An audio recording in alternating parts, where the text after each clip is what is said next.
So I guess the first thing that I'm curious about is,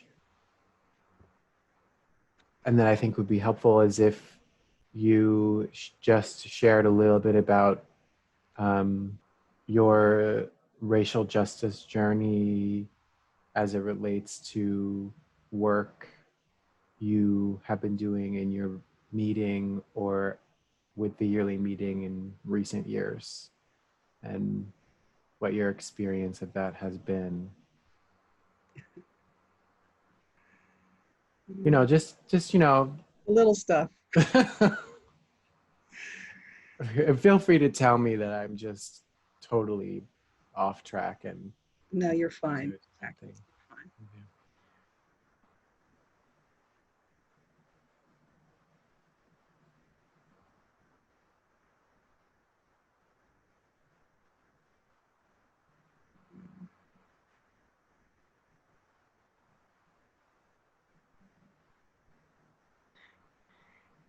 So as far back as I can remember, the only thing I have ever wanted to do is be faithful. Hmm. As far back as I can remember, as a little girl, all I wanted to do was be faithful.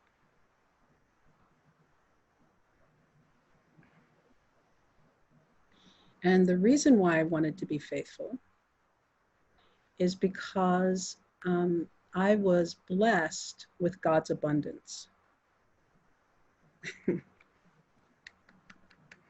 I was actually blessed with God's abundance. Hmm.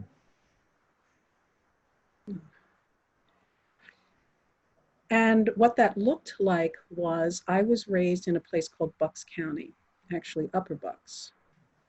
And I was blessed to be raised in a place called Hilltown.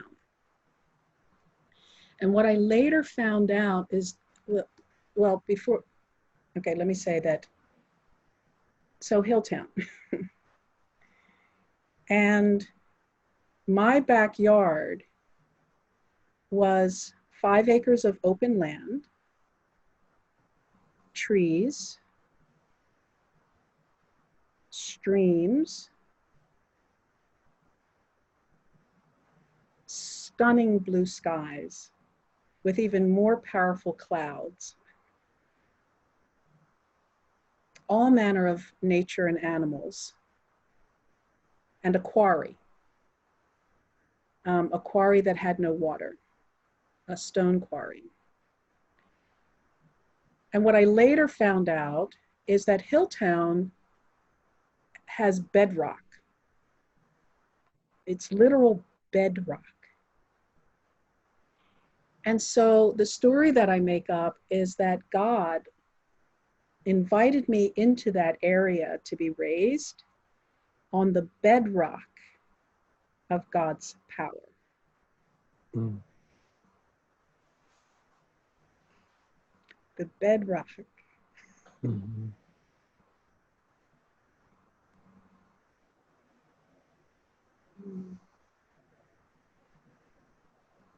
I was surrounded by beauty. The family that I was raised in happened to have been a stunningly handsome family. And so in the house, I was surrounded by beautiful people. When I would step outside of the house, I was surrounded by beauty. I was just surrounded by beauty. So why wouldn't I be faithful? Mm-hmm. With so much abundance. I think it was kindergarten where I learned about racism. Because prior to that, I don't think I really, that I can remember, had an experience of racism prior to kindergarten, because I came from an interracial family. And in the interracial family, we were Black and white. We were Italian, we were German, African American.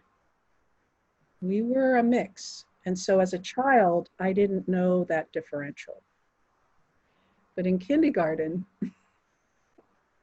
I got exposed and it was confusing. Hmm. I didn't understand it because I hadn't experienced it.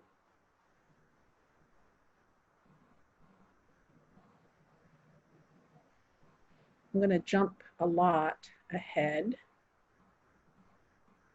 Um,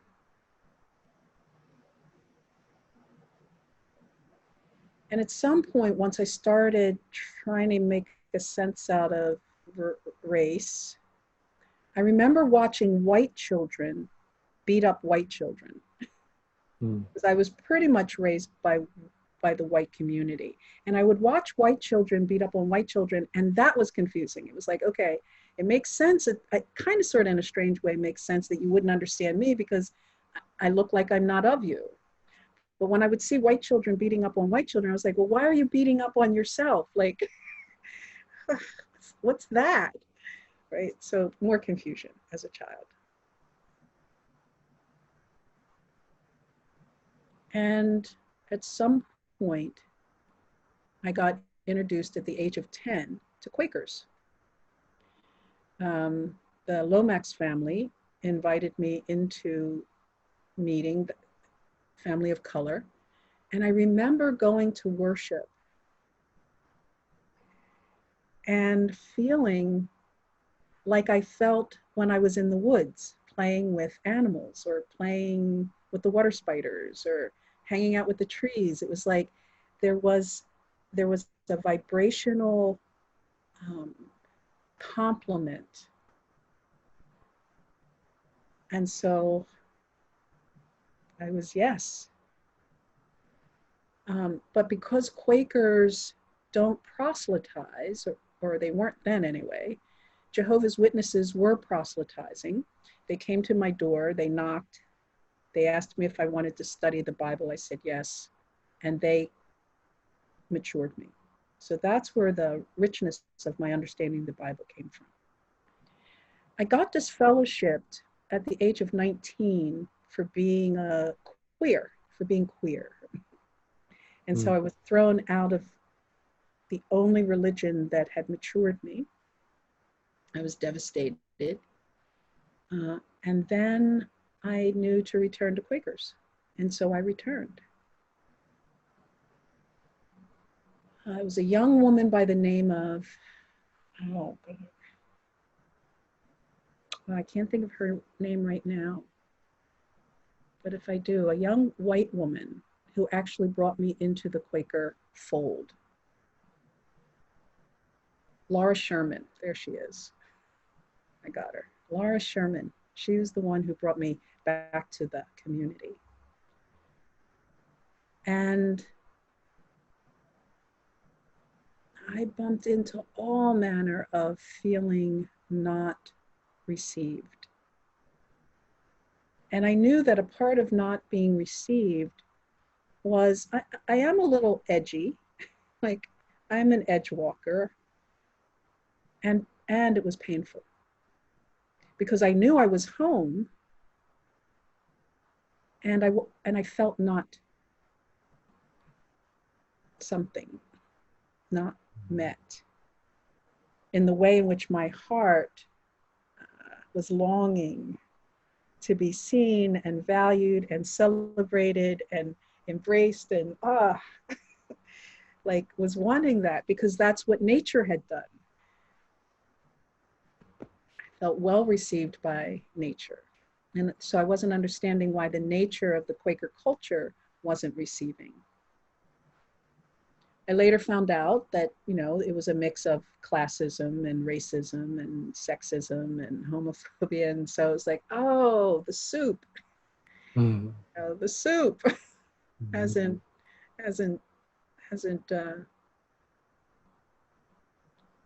yet, whatever that is.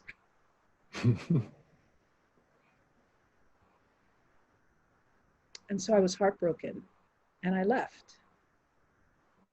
I left for a period of time. There were some incidences, really strong incidences, where I felt clearly not welcomed. I was eldered, I think is what they said. They eldered me. Not well either. They eldered me and didn't do it well. Mm. And so I was like, okay, I surrender. I will leave. And then eventually Spirit said, no, you don't. You don't get to leave. Mm. You go back. And I felt blessed and grateful for all the work that Vanessa July and Barry had done in order to prepare the community in awakening.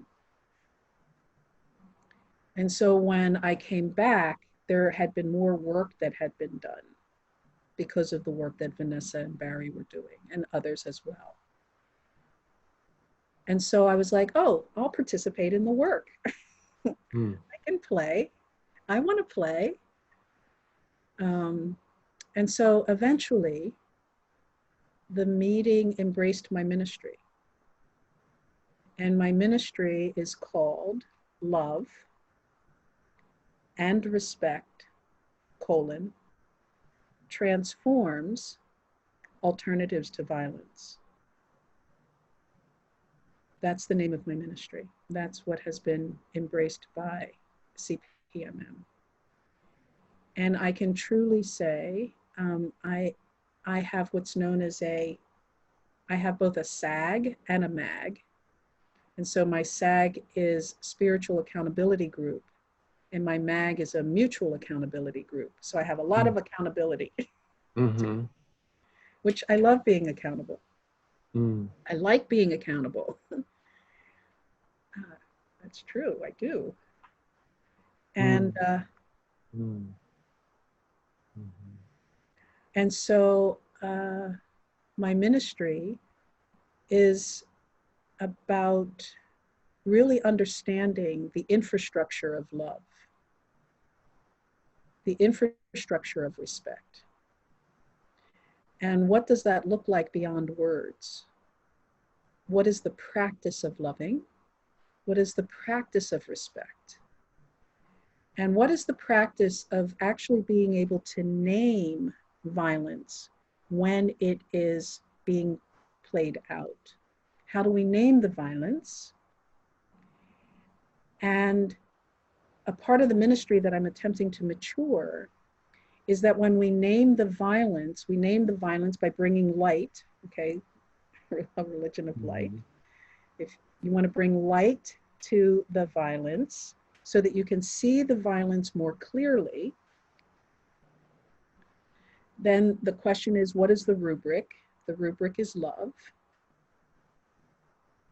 And actually, a scripture that I would like to bring into context.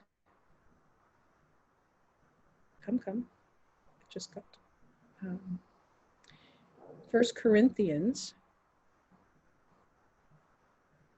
I'm going to bring in a couple of scriptures. Thank you to my Jehovah's Witness Mhm. upbringing. 1 Corinthians 13:13. I love the number 13, so I'm excited that Mm. it's two 13s. 1 Corinthians 13:13, and it reads,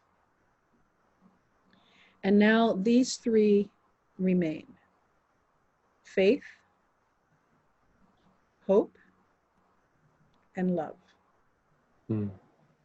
But the greatest of these is love. Mm. Mhm. Right? Mhm. So if you have faith but not love, What is that? what is that? Mhm. If you have faith but no love, and if you have hope and no love,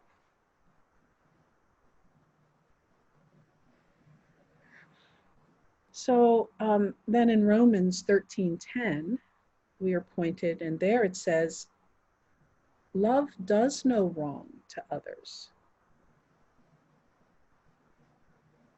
Mm. That's exciting. Mm. It says, love does no wrong to others. So love fulfills the requirements of God's laws, Mm. Mm. right? In Romans 13:10, it reads, love worketh no ill. to his neighbor.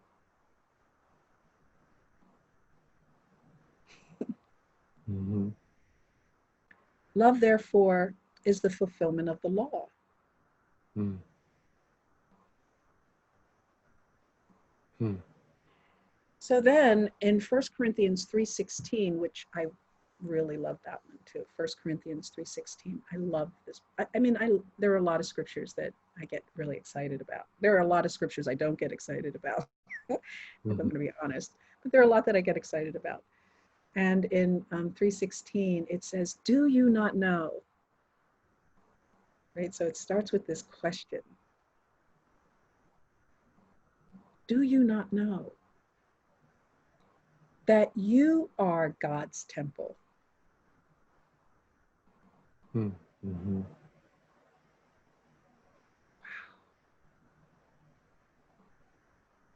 What would the world look like if we reclaimed that, just that piece, that you are God's temple? But it continues. It says in 1 Corinthians 3:16, do you not know? Do you not know? Have you lost your mind? Have you forgotten who you really are? Do you not know that you are God's temple and that God's Spirit dwells within you? Do you not know? What happened that you have forgotten this? So I choose to believe that that's why love is the fulfillment of the law, because God's Spirit dwells within us. That's where God's Spirit is. And so however I treat myself or however I treat my other self is how I'm actually in relationship with God. Mm-hmm. Okay, that aside. So that's what my ministry is about. My ministry is about us really understanding that love is the law's fulfillment. When we are not loving ourselves, or we're not loving our other self, or we're not loving the earth, or we're not loving the trees, when we're not loving the water, when we're not loving the air, we're not loving God. Mm-hmm. So don't tell me you love God if you're busy destroying everything, Mm-hmm. especially your brothers and sisters. Mm-hmm. So the ministry is an invitation. It can't be a demand, because once it becomes a demand, it's no longer love. Mm-hmm. It's something else. And so it's an invitation to awaken, Mm-hmm. an invitation to support each other in awakening. Mm-hmm. And it's an invitation to awaken that our true constitution, like the constitution of who we are, our constitution is love. That's our constitution. Mm. Mm-hmm. And so whenever we step out of the constitution, we will feel the pain of that, Mm. because we were created out of love. Mm-hmm. So I'm grateful to my meeting well, actually, I'm grateful to Vanessa July and Barry for their faithfulness and their love, so that when I returned, there was more space. There was more welcoming. Mm-hmm. There was more curiosity, Mm-hmm. which created more possibility, Mm-hmm. which allowed for more healing, which then allows for us to then begin to work together instead of competing against each other for resources. So the culture has us set up to compete to be seen, compete to be heard, compete to be valued, compete to be recognized. That's the culture. And so that facilitates fear and anxiety and violence. Mm-hmm. when we compete against each other.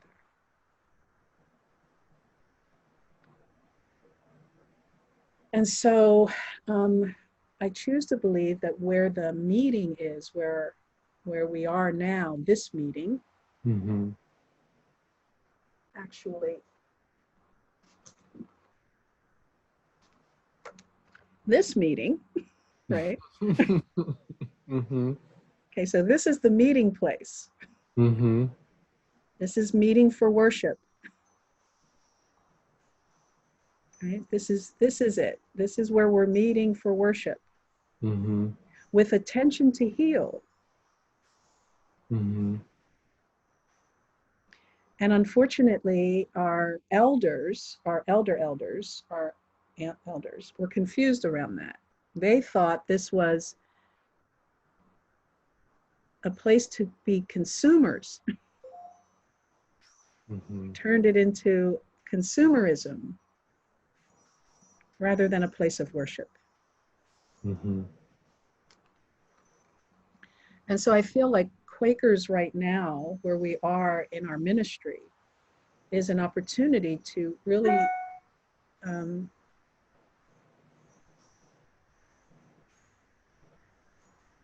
grow in love with each other. Mm-hmm. And there are all these obstacles that were created for us to begin to work together in dismantling those structures, and the challenge is replacing it with something that is healthier, that is outside of the paradigm of right, wrong, good, and bad, because right, wrong, good, and bad isn't going to get us anywhere other than where it's already gotten us.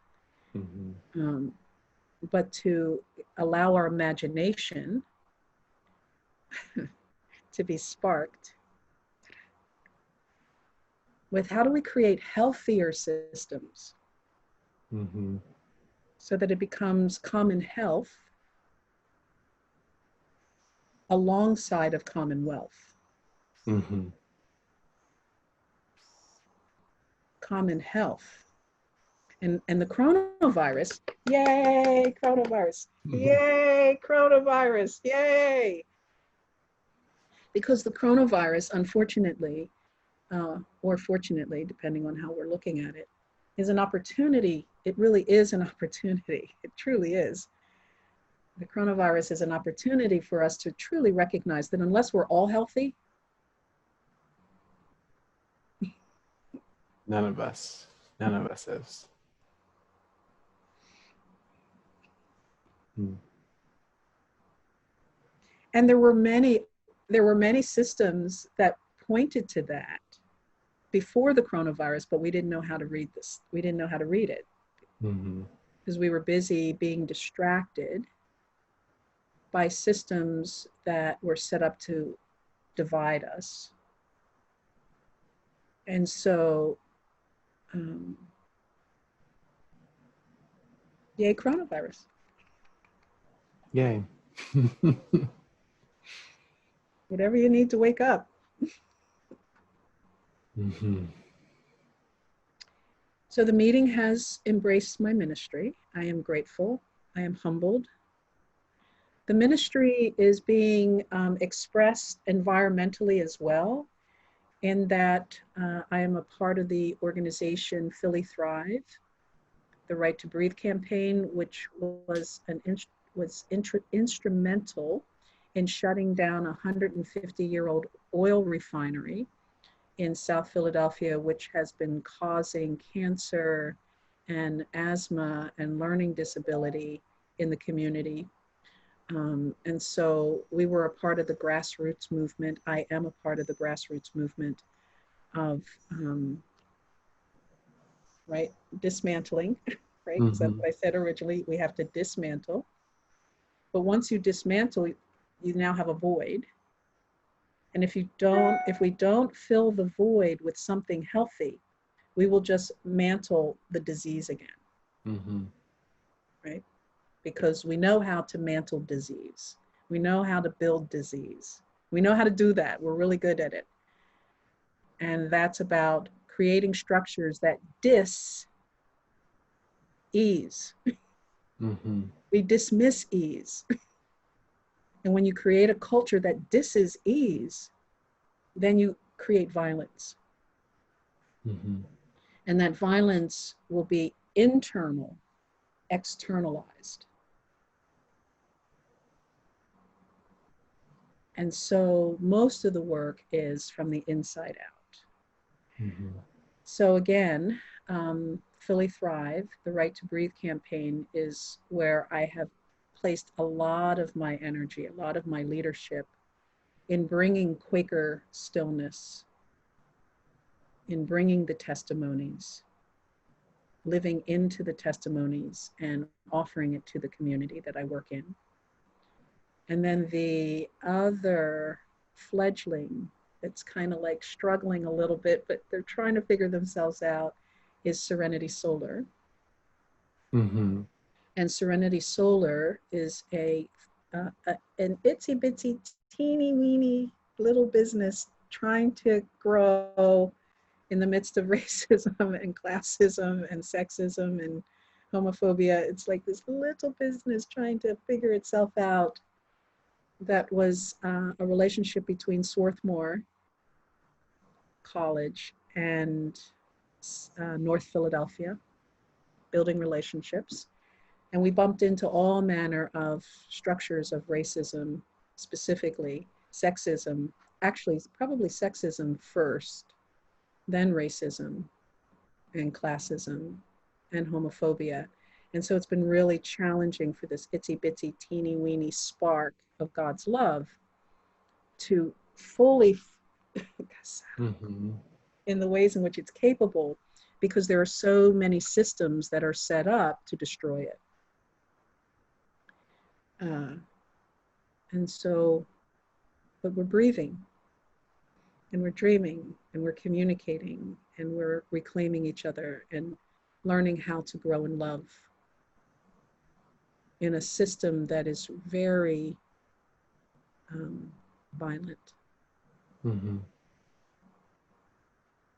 Mm-hmm. So, and then probably the other tool that we use is AVP, Alternatives to Violence. Um, we have, in the past, we had facilitated workshops at Pendle Hill,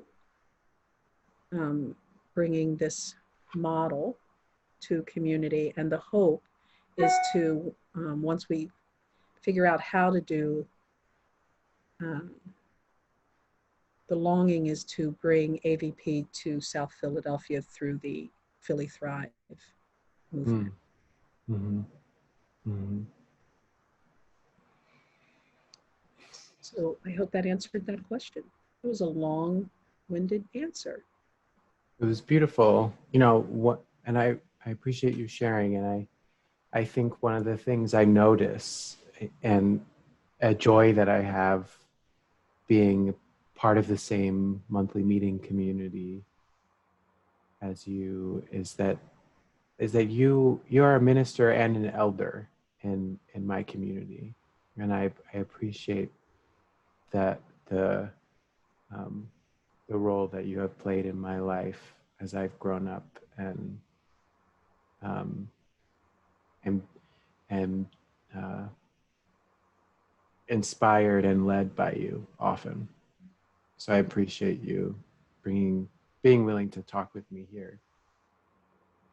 Um, So thank you for loving me, Zachary. mhm. You're welcome. I love you. Thank you for loving me. Mhm. Yeah. And so I think the only other question that I have, um, kind of picking up, yay, We have to love this. we have to love. We gotta love it. Hmm. Yeah, We have to love that meeting for worship, that place of, that meeting for worship. yeah. And so one thing that I wanted to pick up on in what you said as a follow-on, um, and then I feel like we could probably come to a close, was when you were talking about mutual accountability and how much you love mutual accountability and how, yeah, and how much I use that term a lot when I think about when I think about Quaker faith and practice and how mutual accountability is kind of a central component of how what accountability looks like in Quaker community, and how, and I also think about how weird a lot of folks in the yearly meeting feel about that notion of accountability, it seems. And there's so much power, so many different kinds of power dynamics wrapped up in it. and Mm-hmm.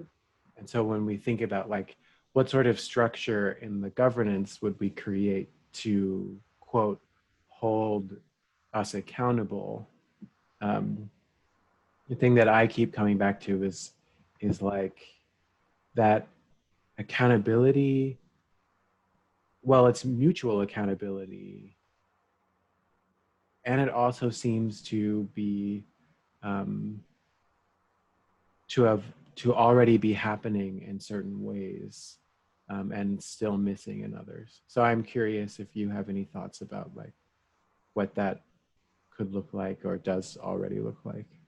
Yeah. I have been imagining into possibility.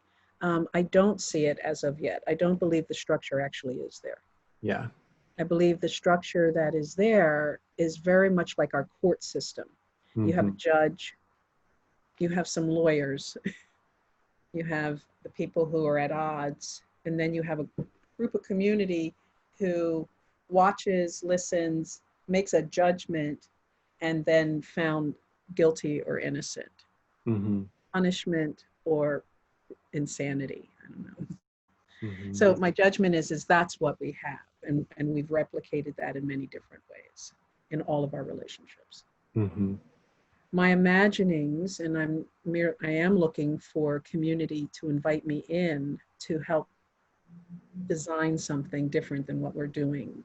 So when you move in that direction, Zachary, please um, invite Oh, me in because I have I many. see your hand. Yeah, Yes, thank you. We yes, need people. good, yes.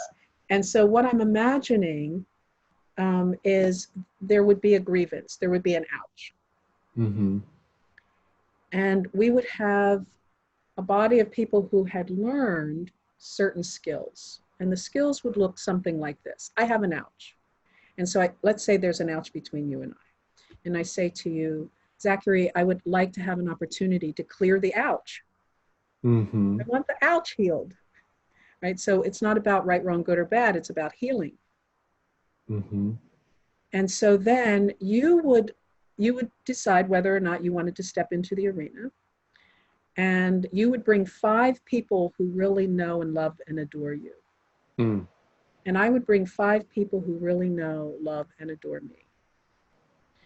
And any community members would be available to come and watch the process Mm-hmm. because it is mutual.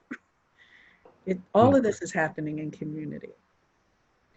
And so then there would be a mediator who knew these specific tools, and you and I would sit across from each other after prayer and meditation, open heart, open mind, for healing, not Mm-hmm. making the other wrong, but learning. And then I would share what my ouch was, the data, the feelings, the story, and some other stuff we would go through. And you would listen, and then you would share yours, what your experience was of it. And then we would stay in dialogue with each other, not a judge. We would stay in dialogue with each other.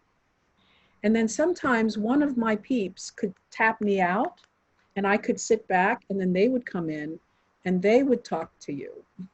Hmm. Maybe one of your people would tap on your shoulder and they would come in and they would talk to each other Mm-hmm. so that the whole community is engaged in the healing. Mm-hmm. It doesn't belong to just you and I. Mm-hmm. And we've lost that. Mm. Mm. That to me is mutual accountability Yeah, when the whole community is engaged.